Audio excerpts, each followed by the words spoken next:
Hello ji, welcome to Ganpati Rasoi. Ganpati रसोई में आज बनी बाजरा बाटी चूरमा। आप इसको बाजरा बाटी चूरमा भी बोल सकते हो, बाजरे की रोटी के साथ दाल चूरमा भी बोल सकते हो। चलो ज़्यादा देरी न करते हुए करते हैं रेसिपी स्टार्ट। आज की जो दाल बनेगी वो बिना प्याज और लहसुन की बनेगी और हमने ली है पंचरत्न दाल, चने की, अरहर की, उड़द की, मूंग की। आपके पास जो भी दाल 5 तरह की दाल है लेना चाहो ले सकते हो। अगर आपके पास 2 तरह की दाल है वो भी ले सकते हैं। बाद इसको 2 से 3 बार धो लेना है। धोने के बाद इसको कम से कम 6 घंटे तक भिगो के रखना है। अगर आप इस तरह से 6 घंटे भिगो के दाल बनाओगे ना तो आपके पेट में कभी भी पथरी की समस्या नहीं होगी, गैस नहीं बनेगी। इस तरह से ये दाल बहुत ही फायदेमंद होती है। 6 घंटे भिगोई हुई दाल बहुत ही फायदेमंद होती है। आप एक बार इस तरह से बना के जरूर देखना। कुकर में हमने पहले ही पानी डाल के उबलने के लिए रख दिया था। अब डाल देते हैं इसमें दाल पानी समेत।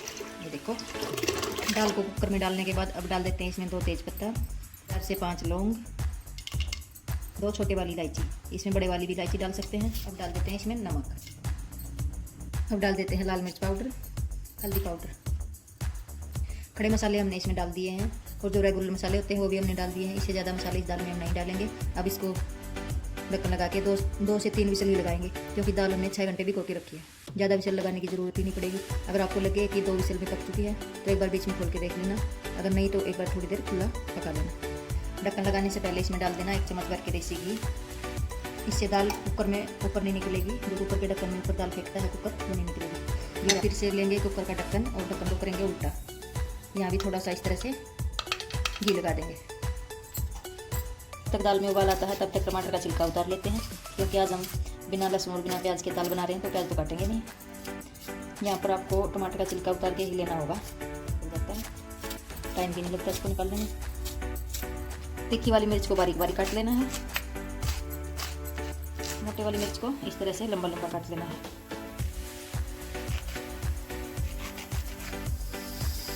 टमाटर को भी बारीक बारीक काट लेंगे इस तरह से।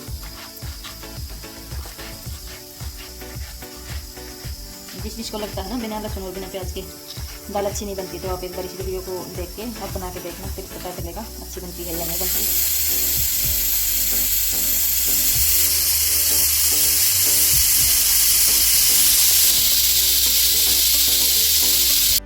पहले तो आप ये देखो, बिल्कुल भी दाल ढक्कन के ऊपर नहीं आई है। इस ट्रिक से अगर आप बनाओगे तो दाल ऊपर नहीं आएगी ढक्कन के, बिल्कुल ढक्कन साफ मिलेगा। और जो दाल बाहर फेंकता है कुकर वो नहीं फेंकेगा। ये देखो, और दिखाते हैं 2 विसल लगने के बाद हमने प्रेशर को अंदर ही रोक दिया था। अब ढक्कन खोल दिया है। देखो, दाल अच्छे से पक चुकी है। अभी मिक्स नहीं हुई है, अभी इसको और चलाएंगे, लेकिन इससे ज़्यादा विसल इसमें नहीं लगानी।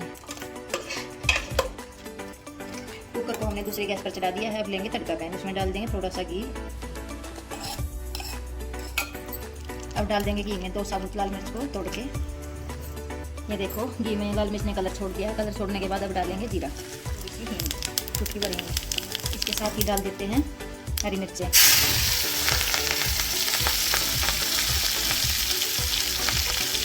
अब डाल देंगे टमाटर।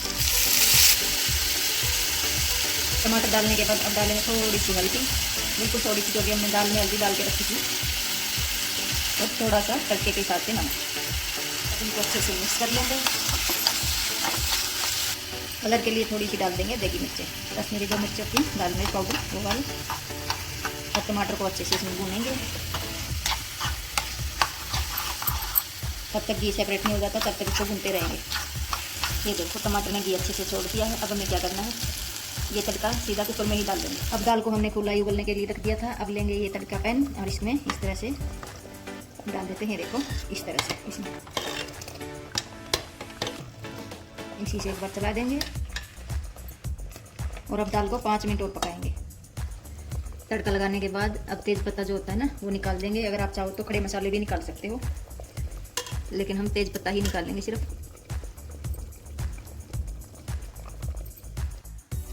तब तक दाल अच्छे से पकती है, तब तक हमने बाजरे का आटा लगा लिया इस तरह से नरम आटा लगाना है बाजरे का। अब लेना है एक पेड़ा इस तरह से। आप मोटा या पतला कोई भी हिसाब का ले सकते हो। आप अगर मोटी रोटी खाना चाहते हो तो मोटा पेड़ा ले लेना, अगर पतली रोटी खाना चाहते हो तो पतला ले लेना। जिस तरह से गेहूं के आटे की लोई बनाई जाती है उसी तरह से इसको भी शेप दे देंगे लोई की। और फिर लोई की शेप देने के बाद इस तरह से हाथों से इस तरह से दबा देंगे, थोड़ा हथेलियों की सहायता से। ऐसे ऐसे घुमाते हुए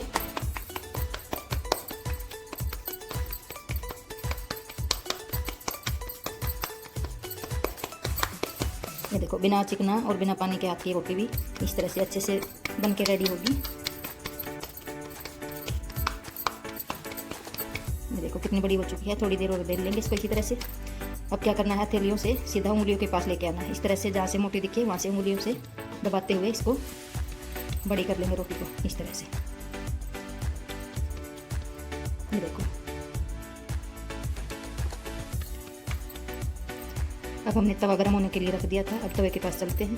तवा गर्म होने के लिए रखेंगे तब थोड़ा सा हल्का सा तवे के ऊपर घी लगा के रख देना और ऊपर से इस तरह से बाजरे की रोटी डाल देना। थोड़ी देर बाद इस तरह से कोई भी साफ कपड़ा ले लेंगे, जो जिसको हम छलना बोलते हैं वो लेंगे और इस तरह से दबा देंगे। ये देखो हमने पलटा नहीं, रोटी को इस तरह से एक साइड से ही बिना पलटे ही दबा दिया है। अब किसी भी कुल्चे की सहायता से इसको इस तरह से उठा लेंगे। कितना अच्छा कलर आया है। अब इसको भी साइड से पलट के इसी तरह से दबा देंगे। जिस तरह से गेहूं की रोटी हम सेकते हैं ना उसी तरह से। ये देखो हम दिखाते हैं आपको। दूसरी साइड से भी कितना अच्छा कलर आया है। एक रोटी उतार लेंगे, दूसरी रोटी इसी तरह से तवे पे डाल के तवा साइड में हटा देंगे इसका। अब इसको गैस पर इस तरह से रख देंगे। गैस की फ्लेम कम कर देंगे। स्लो गैस पर हम अगर बाजरे रोटी पकाएंगे तो बिल्कुल चूल्हे जैसा टेस्ट आएगा इसका। देखो इस तरह से उठाते हुए पकाते जाएंगे इसको।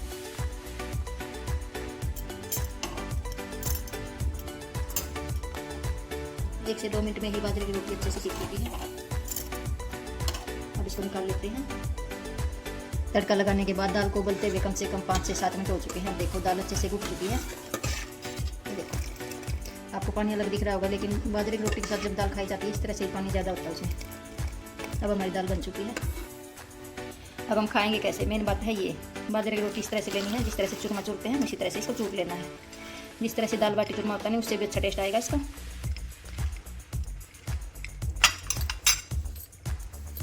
बिल्कुल बारीक बारीक चूर लेना इसको। बाजरा नहीं बिल्कुल आसानी से चूरा जाएगा। गेहूं की रोटी होती है तो थोड़ा सा टाइम लगता है। देखो इस तरह से बाजरा चूरने के बाद बाजरे की रोटी हमने इस तरह से चूर तो ली है। अब इसमें डाल देते हैं देसी घी गर्म करके इस तरह से।